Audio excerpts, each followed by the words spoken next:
Folks, it's Maddog Merv, and welcome to our live morning coffee show. Coming to you from the old angle today. I'm obviously running behind. Sorry, we're a few minutes late. Just barely got the coffee out. Ooh, it's hot though, and it's good. That first sip in the morning is just amazing. So, welcome to our live show today. And, wow, got a lot of things to cover and apologize for and all sorts of fun stuff. So, um, yeah, where was I? Where was I at? I was somewhere. Um, we aren't doing a shout out today. There was a couple of different channels that I've been kind of looking at, investigating, but I really have forgotten what their names were. I didn't write them down, and so we're gonna skip the shout out this week. But for those of you who were with me last week for the live broadcast, you'll know that I I've been struggling a lot lately with just everything that I've got going on in life, and with the little trip that I had. Hey, how you doing, John? It's good to see you, man. Um, when when I took that little trip, now that was for Healthy Schools campaign. They are the ones that asked me, hey, would you please come to the? I'm a member of their council. Hey, Chris, how you doing? Good to see you, man. It was good to see you yesterday at the hobby shop, by the way. Um, Healthy Schools campaign. I'm part of their advisory council, and it's a subsidiary called Green Healthy Schools and Colleges, and the goal is to create healthy environments in schools and colleges for kids to learn, but environments that make it not just for the kids, but for the people using cleaning materials and the teachers and whatnot. Anybody in those buildings, make them a I want to say a safer place. Healthy, yes, is a good word, but really safer. It has to do with using less toxic chemicals that can actually kill you when you're trying to clean. And that was a couple of the stories that we were talking about there in Chicago was, some things that have happened in the cleaning industry where people have died because of chemicals that they mixed together and shouldn't have mixed together. So anyway, they had asked me to come to this 2-day conference. It's their summer summit, and they flew me to Chicago, and it was a great trip. Chicago's weather was really good when I was there. I told you guys about the debacle coming back at the airport and my 40-hour day, and it just took so much out of me. And I really hadn't been working a whole lot on projects in the doghouse. Uh, Previous to leaving, I had won an electric bike in a raffle at one of the local hardware stores. It was like a $1,500 bike, so that was really nice. But as soon as I got it, I put it together. The next day, I got this animatronic that the family wants to do a certain theme for Halloween this year. So instead of leaving it in the box immediately, I put it together. I mean, anything in a box, I got to open up and look at it. So I did, and that took up time that I should have been modeling. So anyway, now I'm back from Chicago, playing catch up on everything in life that I needed to play catch up on, and again working on some of my projects. The one thing you guys already know about me. Hey, Mike, it's great to see you, man. Hope everything's going well. I hope you're enjoying your month-long vacation. I've really been thinking I need to do that myself. Since I don't have to take a vacation from work anymore, maybe I take a vacation from YouTube or something. Not a bad idea. I really like your way of thinking on that, by the way. So those of you who don't know, my friend Wagon Master 390 usually takes the month of August as a vacation. goes and does stuff with his family, just kind of rests and recuperates, get his, mind all together. What you do when you are on vacation.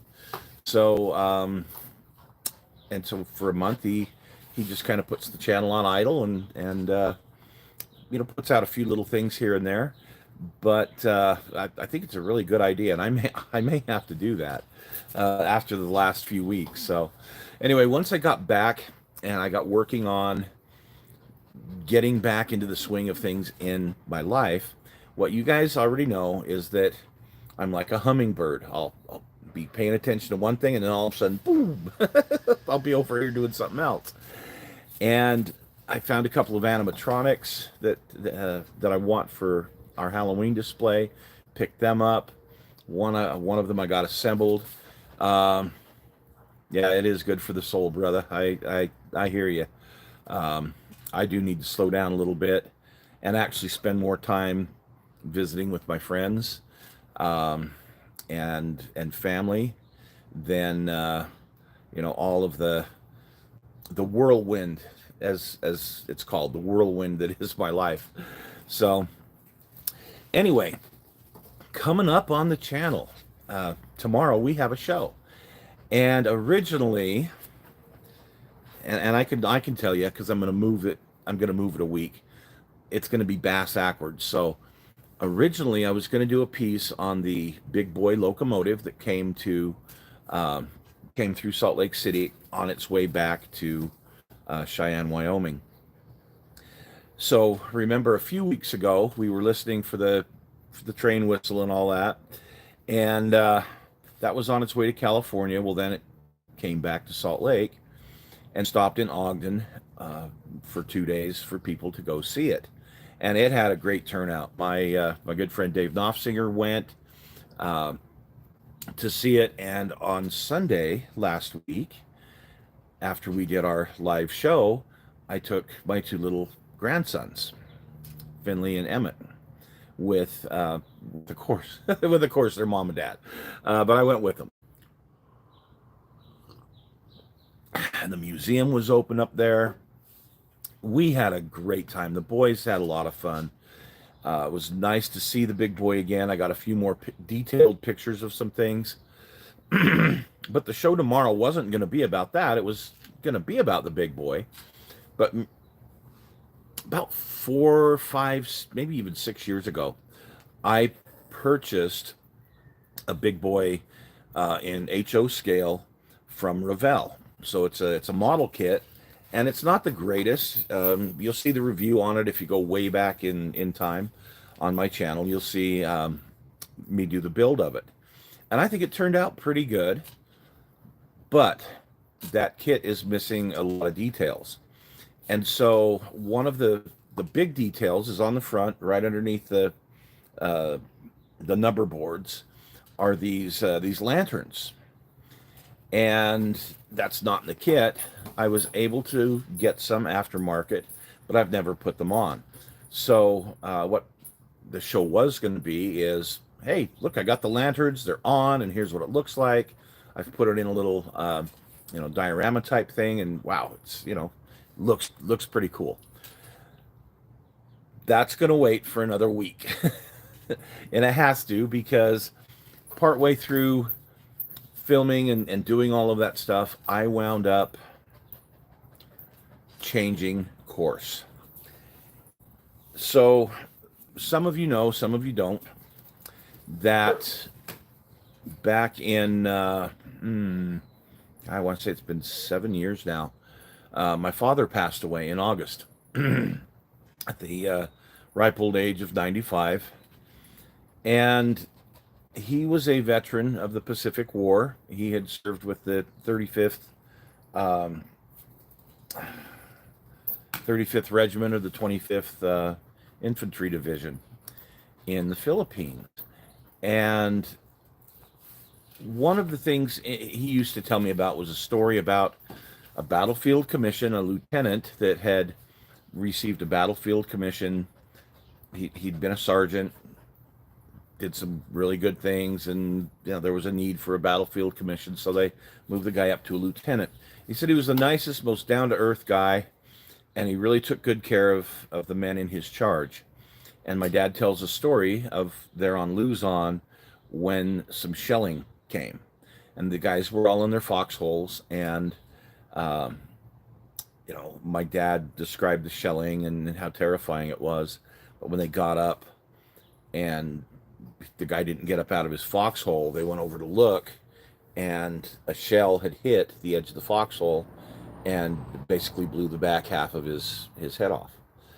And Dad says that was the only time in the war where he wept at the loss of this guy, and he would always bring him up when he would tell his war stories. So many years ago, I really wanted to, how can I put it, take Dad over to the cemetery there in Manila, and the it's a World War II esque um, cemetery.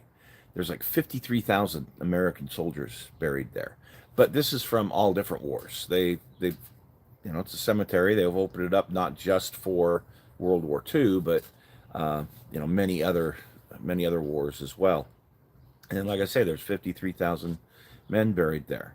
So I thought years ago it would be really neat to take Dad over there and visit some of his fallen friends, some of the guys from his unit who didn't make it. And it never materialized. I never had the money. Raising a family, I had a hard enough time making ends meet. So it never really happened. And I wish things had been different. Well, I had thought several years back about doing a little diorama, but I needed to find a figure that would work for my dad. And it kind of got put on, the idea got put on the back burner.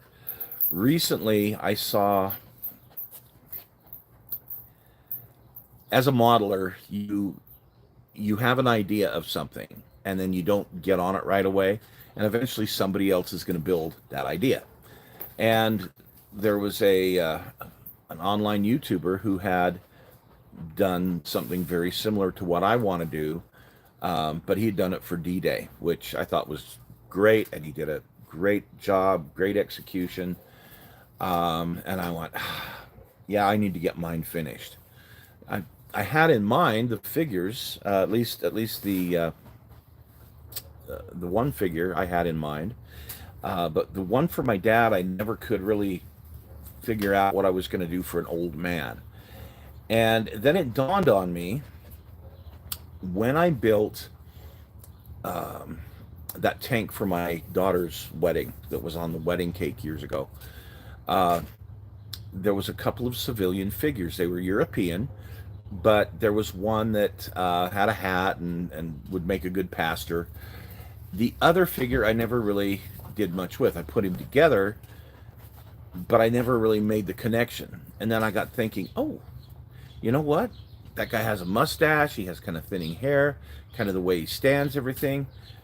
I need to dig him out. So I dug him out, and that's where I got off track this week. So I'm right in the middle of working on this big boy, and I went, I need to get this finished.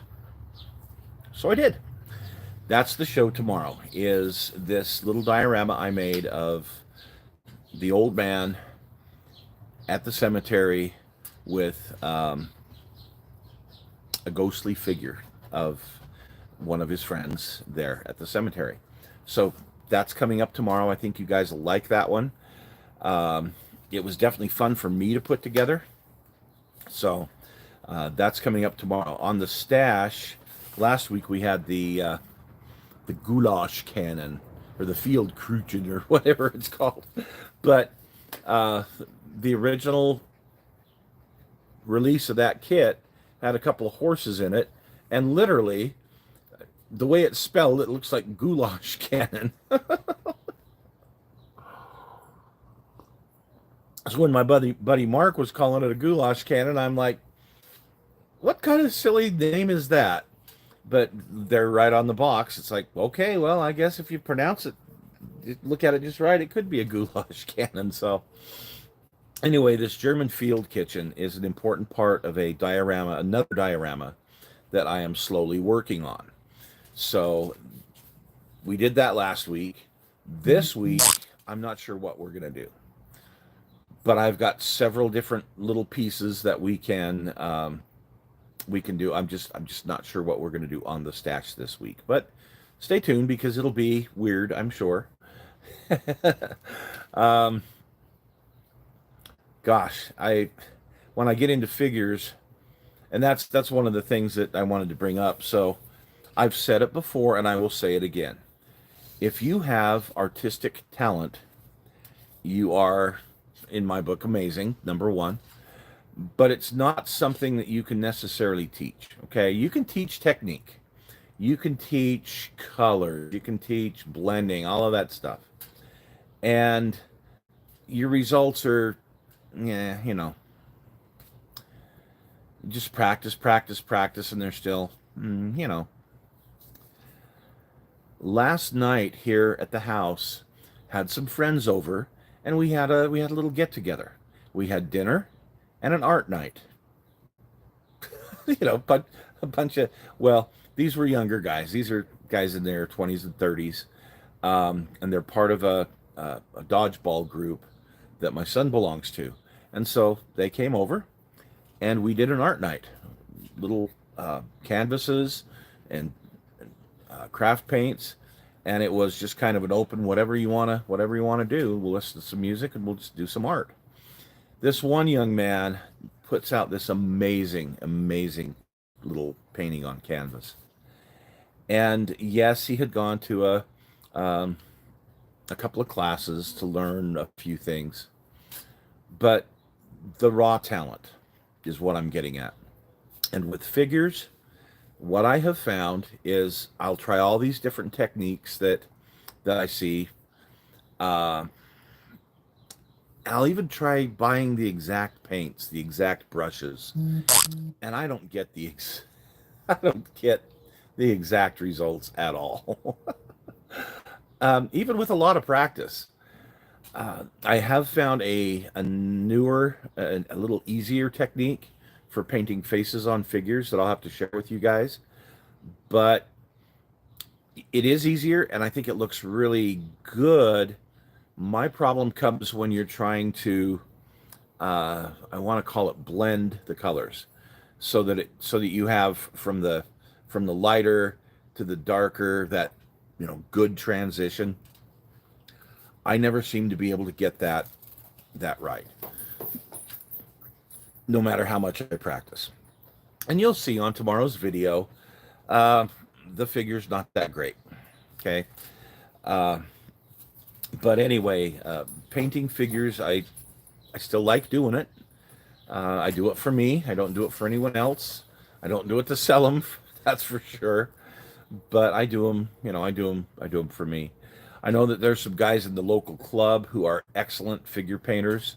They're excellent modelers all around, and I'm envious. I wish I could paint figures that really looked like good figures. But oh well, it is what it is, and I just keep plugging away at it with my mediocre figures. So another thing that I got going on this week is I'm organizing in the shed a bit.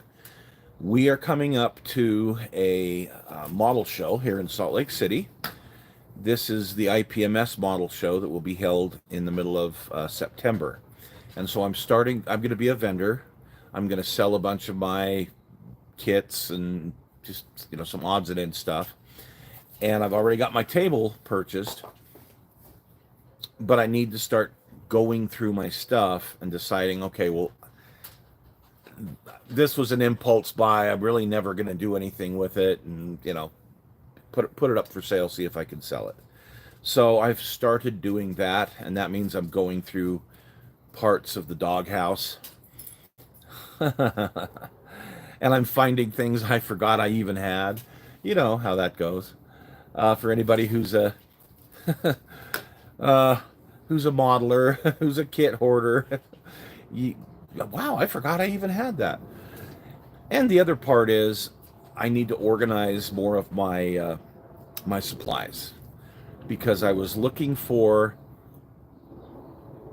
a crafting item that I have that I've seen within the last month. I have no idea where I put it. So I kind of have to go through the doghouse and find, all the stuff that I need to find. I've got a list of things. I need to find this. I can't remember where I put that. And organize it and put it in a place where it's not just kind of set down and forgotten. So I'm working on that. The Mustang. I wanted to bring you up to date on the Mustang. For those of you guys who are following that build, please check out Family 4x4 and More. Okay, he has put up another short video not too long ago about doing the brakes and some of the problems he ran into with the brakes, which I think one of the adjusters was not in there right. But he has finished all 4 brakes. He's got a couple of the drums back on. I think he's got the front drums back on. And I went and got some tires this week. So there's a story in and of itself. We'll cover that another time. But anyway, I got some radial TAs for it. Hopefully we'll get them to fit. The tire size guide says that they will. Fingers crossed. Because I really wanted either some raised white letter tires or some nice white walls. Even though it's going to be kind of a stock look, honestly, I'm going to go more for the late 70s, early 80s. More of the late 70s. When a lot of us got our cars from, say, mom, dad, grandma, grandpa, whatever, whoever, would sell us a car cheap or give it to us to drive. And then the first thing we'd do is we'd put a few little, custom things on it. So that's the look I'm going to go for with this. I don't want to go all the way back to stock completely. That factory look, I'm just not into it. I have no interest in that. I want it to have it kind of like a time machine back to, say, 1978. So that's the direction we're going. Had some good input on the color choices for it. The black cherry seems to be leading the way. There was a vote in there for the purple, which is I think that's my favorite of the colors.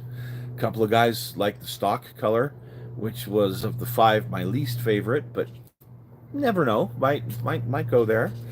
And there was a couple of votes for the turquoise, and that's I like the turquoise too. So that's really in my top 3. So we'll see what winds up happening. We'll see what we wind up doing as far as having to do as far as the body.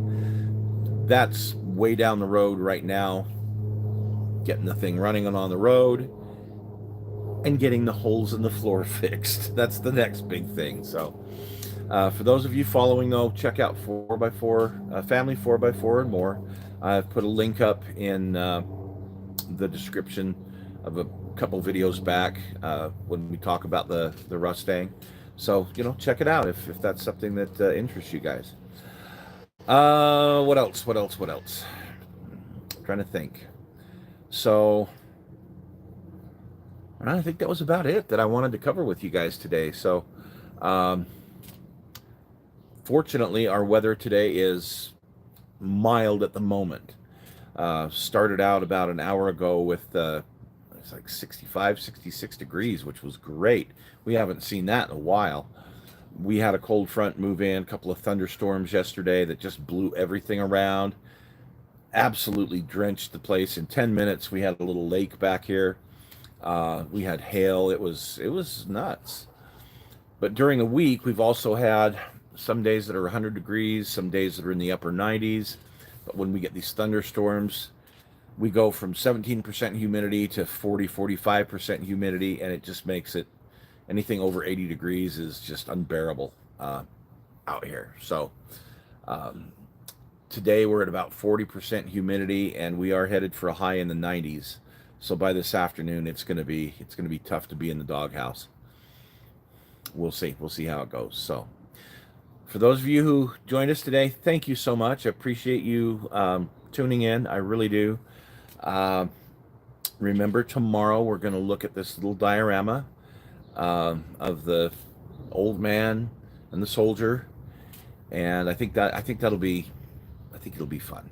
I think you guys will get a kick out of it. It means a lot to me personally because of the emotions tied behind it.